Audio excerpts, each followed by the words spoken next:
Divisão da história geral da contabilidade. Introduziremos nossa apresentação com a citação de Antônio Lopes de Sá. A contabilidade nasceu com a civilização e jamais deixará de existir em decorrência dela. Talvez, por isso, seus progressos quase sempre tenham coincidido com aqueles que caracterizam os da própria evolução do ser humano. A palavra contabilidade podia não existir, mas a necessidade dela era insubstituível. Mesmo quando não havia livros propriamente ditos, a necessidade sentida pelos homens de controlar reservas dos mais variados itens de subsistência era incontornável. Será tratada ao decorrer da apresentação a classificação da evolução do estudo da contabilidade utilizada pelo professor Dr. Antônio Lopes de Sá, dividida em 7 períodos, e também as divisões distintas segundo o professor Federico Melles. O período intuitivo primitivo remonta ao período das sociedades coletoras e caçadoras paleolíticas, baseados na economia de subsistência. O homem primitivo, com o uso de sua arte, passou a evidenciar a riqueza patrimonial em sua posse, através de inscrições nas paredes das grutas e pedaços de ossos. De forma rudimentar, as inscrições representavam em forma de desenho a qualidade e em risco a quantidade. Deixando a caça, o homem voltou-se à organização da agricultura e do pastoreio.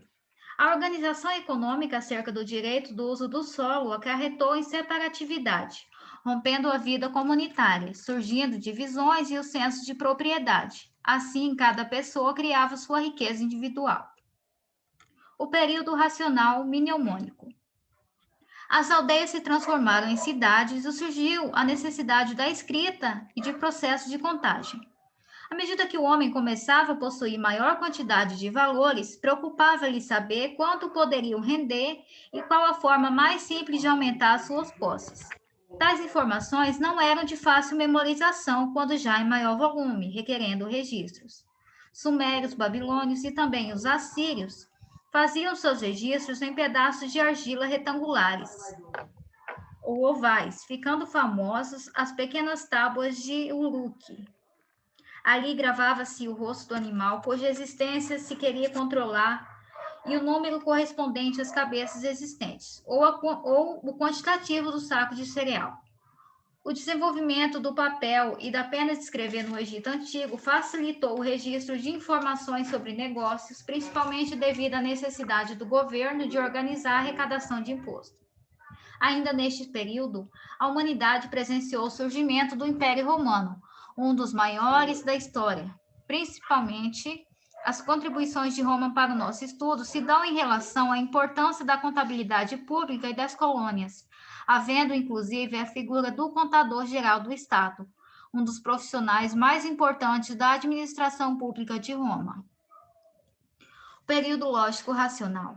Após a chamada Revolução Comercial ocorrida entre os séculos X e XIV, quando o comércio passou a ser o grande motor do progresso econômico, exigindo uma prática contábil e eficaz para registrar uma grande quantidade de movimentações, popularizou-se a técnica descrita por Frei Luca Pacioli sob o nome de método das partidas dobradas, desenvolvido na Itália. Período literário. Os séculos XV e XVI foram marcados por uma forte produção literária, através da difusão de livros e livretos, proporcionados pelo advento da imprensa. Estes avanços tecnológicos na maneira de se fazer publicações permitiu que surgissem os primeiros grandes trabalhos da literatura contábil. Este momento da história da evolução do pensamento contábil, as principais obras de contabilidade eram encontradas em livros matemáticos. Com a evolução da própria sociedade, em especial da economia, a contabilidade passou a se desenvolver e, consequentemente, a desvencilhar matemática, se estabelecendo como disciplina autônoma e dando um grande passo rumo ao seu estabelecimento como ciência, passando então a se denominar de período pré-científico. Período pré-científico. Se deu o surgimento da primeira escola do pensamento contábil, o quantismo, ganhando força a partir das obras de Ângelo Pietra. A escola contista acreditava que o objetivo principal da contabilidade, ainda em estado pré-científico, era o estudo das contas. Entre as contribuições de Pietra para a evolução de nossa ciência, destacamos a preocupação na busca das razões de conceitos em oposição à maioria das obras existentes até então, que preocupava-se apenas em expor formas de registro e exemplos de lançamentos. Os avanços na contabilidade neste momento da história não se restringiram, no entanto, à Itália, alcançando diversos outros países. A França, por exemplo, apresentou um considerável desenvolvimento de suas obras contábeis, oriundo da necessidade por informações que se gerou devido ao caos financeiro vivido naquele país durante o período.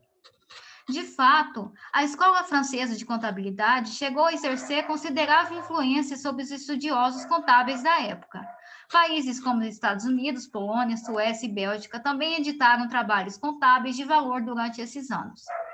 Embora não tenha sido uma unanimidade, as obras editadas entre o final do século XVI e início do século XIX apresentaram um teor pré-científico que serviu de base para, no próximo momento da história do pensamento contábil, consolidar a contabilidade como ciência. Período científico. O período da história do pensamento contábil que se inicia nos meados do século XIX teve como marco a busca dos doutrinadores pelo verdadeiro objeto de estudo da contabilidade. Foi a época em que se passou a estudar a essência dos fenômenos patrimoniais, de suas relações, ou seja, o que significavam os fatos informados e relativos ao patrimônio. Este período apresenta dois grandes nomes que contribuíram para a evolução contábil, Francisco Villa e Fábio Besta. Para Francisco Villa, a contabilidade implicava conhecer a natureza, os detalhes, as normas, as leis e as práticas que regem as matérias administradas, ou seja, o patrimônio. E Fábio Besta demonstrou o elemento fundamental da conta, o valor, e chegou muito perto de definir o patrimônio como objeto da contabilidade. Porém, isso não foi definido por ele, e sim por seu seguidor, Vincenzo Masi, em 1923. E esse período o período em que a ciência contábil chegou às universidades e está aí até hoje. O período filosófico normativo. A divisão da história da contabilidade feita por Antônio Lopes de Sá caracteriza os tempos atuais como sendo o período filosófico normativo, o qual traz a concepção de duas correntes, a filosófica e a normativa. A evolução dos conceitos formados no patrimonialismo deu origem ao neopatrimonialismo, com sua teoria da eficácia e os sistemas de funções. Nesse período, ocorreu ainda a aceleração do avanço tecnológico, que teve uma importância muito grande para a evolução da contabilidade, pois foram eliminados os volumes de papéis, documentos e também abriu novos olhares sobre os custos e as estruturas dos patrimônios. A história da contabilidade mereceu diversas divisões, de acordo com diversos estudiosos. No primeiro período, a história antiga refere-se aos estudos do registro dos fatos na Suméria, Egito, dentre outros, e termina com o aparecimento de Leonardo Fibonacci, o Pisano. No segundo período, a história da sistematização formou-se no período em que a contabilidade assumiu formas sistemáticas de registros do século XIII.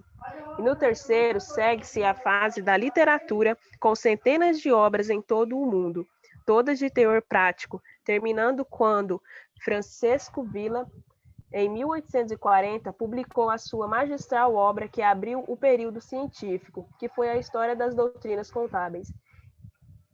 E o quarto período é o da história contemporânea ou científica da contabilidade, que vai de 1840 até os nossos dias atuais. E esses são os 4 períodos distintos, segundo o professor Federico. Vamos encerrar a nossa apresentação com uma citação de Gerdau. A contabilidade é fundamental como fonte de informações relevantes para a tomada de decisão dos líderes de uma organização. A adequada mensuração do desempenho econômico e financeiro do negócio contribui para a busca da eficiência da gestão das empresas. Ademais, as informações contábeis dão respaldo às decisões estratégicas e ao planejamento dos movimentos das companhias, permitindo que os gestores enfrentem adequadamente os desafios atuais e futuros. e as referências.